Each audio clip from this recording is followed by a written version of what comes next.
Over on Instagram, I asked you all for your hot Collingwood takes coming into the final two rounds of the home and away season, and you didn't disappoint. Let's get into it.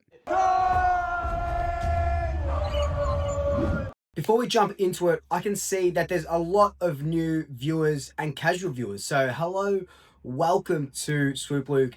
If you haven't already, hit that subscribe button. It would be much appreciated. I want to grow this channel as much as I can. I'm doing it full time now. Need all the support from you all, and I just love you all. If you are a returning Swooper, welcome back. Let's get into these hot takes. As you can see here, there are hundreds of hot takes. I went through each and every single one, and there were some really good ones. I didn't want to make this a 3-hour video, so I picked my absolute favorite ones and ones that I weren't my favorite, but I wanted to talk about. So we'll start off with this one. Bruzzy should be captain. Now, I'm going to reword that and say Bruzzy should potentially be the next captain. We know that he is vice captain. Darcy Moore was voted in by his peers, the board, and all the coaches and stuff like that. Nick Daicos is also vice captain. I think there's a lot of conjecture around Darcy Moore's captaincy at the moment. I've seen people saying that he should give up the captaincy right now and hand it over, which I think is just really dumb. I don't know why people would be saying that for. What a stupid thing to say. We don't know what Darcy Moore's leadership looks like. He might not be that big general on field like Maynard's presence is or something like that. But we've got a 7-man or a huge leadership group, and every one of our leaders last week failed us. Nick, Bruzzy, Jamie Elliott, McStay, Darcy Moore. They all just they didn't stand up when they needed to. Should Bruzzy be the next captain? I think it's either him or Nick. I want Nick Daicos to be captain. I actually wouldn't mind seeing Bruzzy as the next captain of the Pies. It's got to be a toss up between him and Nick, who is the next captain. Does Darcy I think the big question here is, does Darcy Moore captain the club in 2026? Leave your comments down below. Next one. Forward line needs some sort of change up. Maybe we go rogue like an Ash Johnson or someone. Now, that is a hot take. I think the forward line has been stagnant for the last 6 weeks. I think it's not so much a forward line problem as it is a midfield connection into the forward line problem. Could Ash Johnson, oh man, Ash Johnson, when he's on fire, he is that guy that you sort of want to fire up, and he can turn a game on its head. We've seen it multiple times. Wasn't it? Didn't he play in the qualifying against Geelong, and he kicked that nice one from the boundary? Was that the qualifying final game, or was that just the Geelong game? But he can do really, really great things. He's only played 3 games after since breaking his leg, so I know what you're saying here, but I do like the forward line at the moment. I think the rogue is going to be Mason Cox, and if we bring him in, that's the only going to be the biggest thing. And I think there is a Mason Cox one in here somewhere. So I think the rogue will be Mason Cox. But let's just say you bring in Ash Johnson. Who are you taking out of that forward line? That's you can't take out McStay because he's your second ruck. Who are you going to have as second ruck? So that's the $1,000,000 question. If you're going to bring a forward in, who are you taking out? Let me know down below. As always, I want to know everything down below. Jack Crisp will explode in finals. He is Champion Data ranked him as one of the best finals players in the last 10 years. I think only behind Dusty or something wild like that. We know Jack Crisp loves a final. We know Steel Cyberton loves a final series. Crisp needs to explode in finals because at the moment, him and a handful of other guys have just fallen off the face of the MCG. And I hate to see it. I think what it is Jack Crisp's position. I don't like him on the wing. I like him inside in the guts or off the half-back line. We're blessed with half-backers at the moment. Could we see a change of position for Jack Crisp going forward? I think that's one thing that's really stuffed us up is our wings and not having a permanent sort of winger on there. I think even Steele these last few weeks has been down because he's moved from an inside mid or just in the midfield to a wing. So we really need Jack Crisp to absolutely fire up because we know how good of a player he can be. And with 2 games to go, he's going to have to because it's going to be a big final series, and Cripper he needs to have a big couple of games in the lead up to it. This is a big take. Nick gets dropped. He's not right, and it stands out. Get him ready for finals. Now, I agree with this hot take. Getting dropped is he's not getting dropped. He's getting managed. And I know I said I don't want to manage any more players and stuff like that. But if you got an injury, you've got an injury, right? And he just these last couple of weeks, he's just looked off. Last week he was definitely carrying some sort of injury. He's getting his neck worked on a lot. He missed training on that Tuesday, but they were managing his minutes. Nick is a proud guy, so he would want to play every single game and get through and help the team. But I'd rather a 100% healthy Nick for the first final than a 65-70% healthy Nick for the first final. If we beat Adelaide, then maybe we can drop him or manage him for the Melbourne game. But that is a very, very hot take. This is a big hot take. We beat Adelaide next week, finish in the top four, losing straight sets, unfortunately. I think if we beat Adelaide next week, we don't lose in straight sets. I think, I don't know, it's a hard one. That would be the absolute worst way to go out. A whole season, you want a flag, obviously, but you want at least one finals win before you lose. I don't want to go out in straight sets and be the laughing stock of the football world. And you know what supporters it'll come from? It'll come from supporters that haven't seen or haven't tasted a premiership or final success in so long, and not even playing finals in this year. So that is a hot take.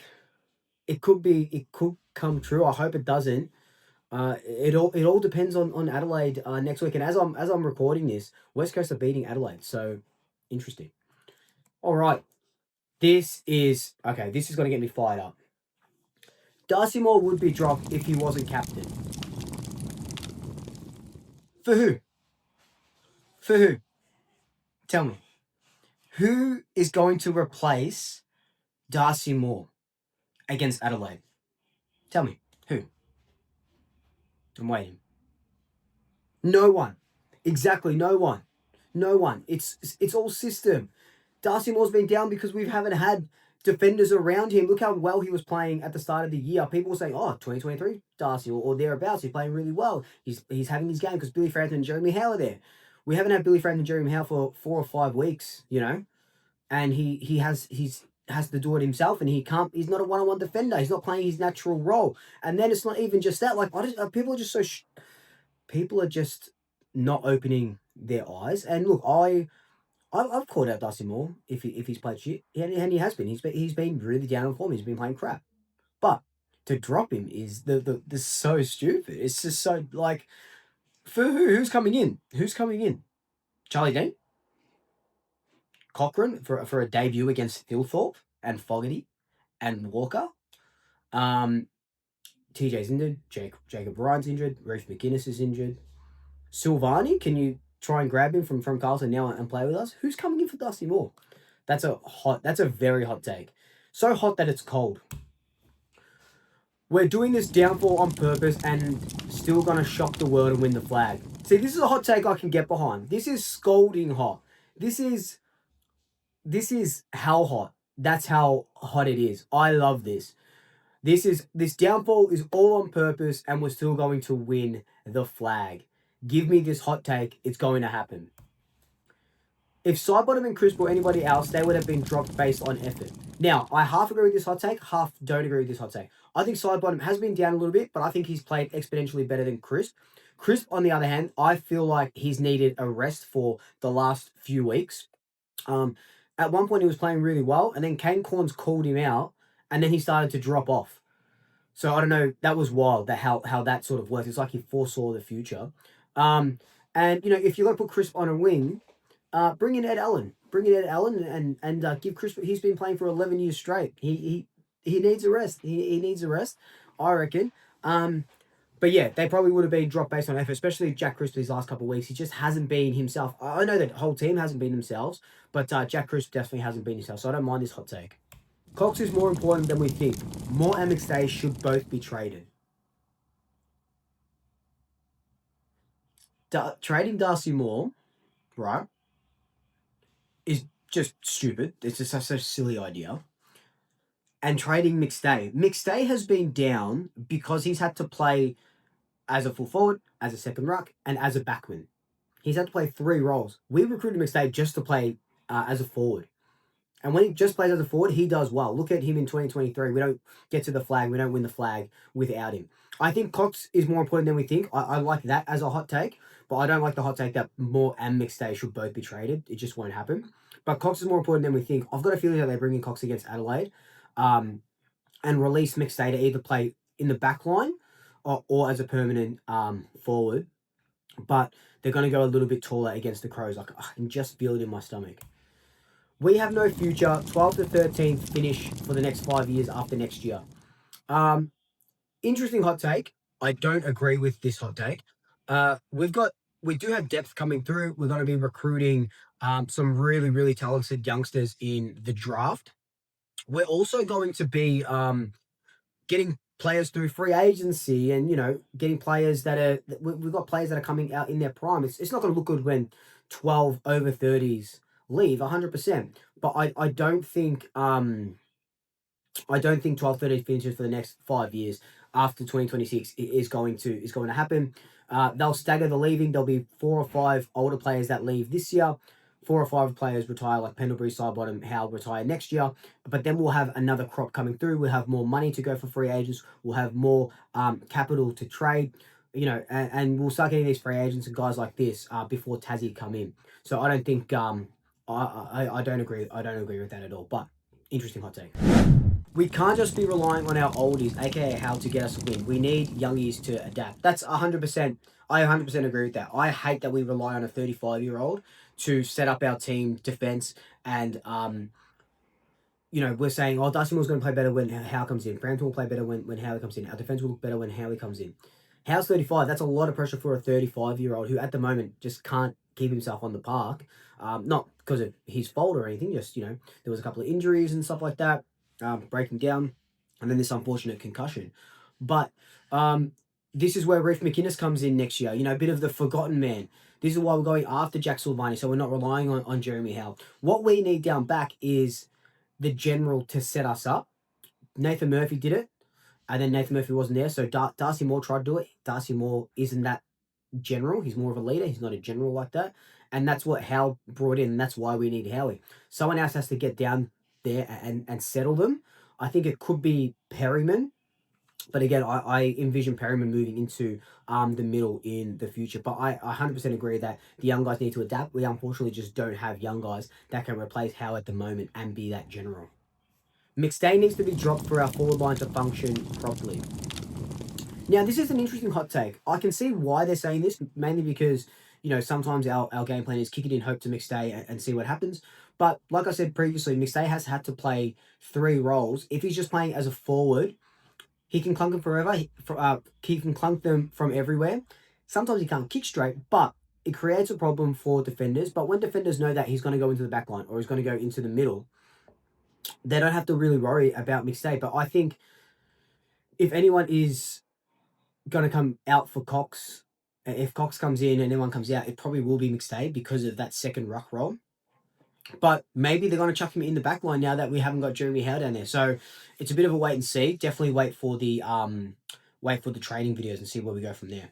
A healthy Bobby is the missing piece. Now, not really a hot take, a really, really good take, but we have missed that danger that Bobby Hill brings and the danger, around the forward line. And when we're bombing it in long and it falls to the ground, it's only Lockie Shields doing that running. There's no Bo there. There's no Bobby there. A fit Bo and a fit Bobby is really going to help our structure. It's going to help our forward line. And I hope they both come back for the Adelaide game. A couple more here. Daicos is better on the wing than any other position. I 100% agree. I love Josh Daicos off the half-back line. But with Dan Houston there, let Dan Houston do that half-back role. Let Josh Daicos go into a wing where he won the best of the Copeland in a premiership year and an All-Australian as a wingman. Let him on the wing and we have permanent wings, Sidebottom and Josh Daicos as permanent wings. No more, fluffing around with it. Get back to what we know. It's the KISS method. It's the keep it simple, stupid. So I 100% agree with this hot take. Mitchell in over long. This is the final hot take for the video. I agree. Long has done really well this year. He's starting to get burnt out a little bit. He hasn't played this many games in a season before, so I completely understand that. Young body, still getting his tank built up. Mitchell in for the experience. He knows how to win it. He knows what it's like in finals, that pressure football. And I definitely agree with this hot take that Tom Mitchell comes in over Long, especially for finals. But these have been your hot takes. Some of them were scorching hot. Some of them were so hot that they were cold. Do you agree with any of them? Do you not agree with any of them? Let me know your hot takes down below. But until then, like, comment, subscribe, tell your family, tell your friends, tell your pets. And until next time, double shackers. I'll swoop you later.